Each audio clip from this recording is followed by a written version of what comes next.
ಯುಗಾದಿ ಮರಳಿ ಬರುತ್ತಿದೆ, ಯುಗ ಯುಗಾದಿ ಕಳೆದರೂ ಯುಗಾದಿ ಮರಳಿ ಬರುತ್ತಿದೆ, ಹೊಸ ವರ್ಷಕ್ಕೆ ಹೊಸ ಹರ್ಷವ ಹೊಸತು ಹೊಸತು ತರುತ್ತಿದೆ, ಯುಗ ಯುಗಾದಿ ಕಳೆದರೂ ಯುಗಾದಿ ಮರಳಿ ಬರುತ್ತಿದೆ, ಹೊಸ ವರ್ಷಕ್ಕೆ ಹೊಸ ಹರ್ಷವ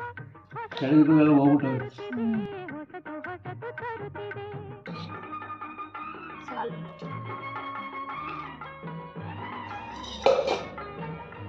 ಯಾವಮ್ಮ ಕೇಳ್ಬೇಕಾಗ್ತದೆ?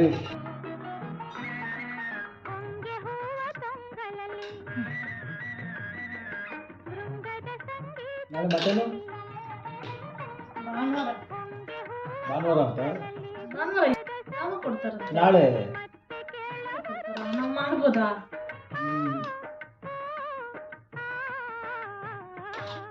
ಕೊಡ್ತೀವಿ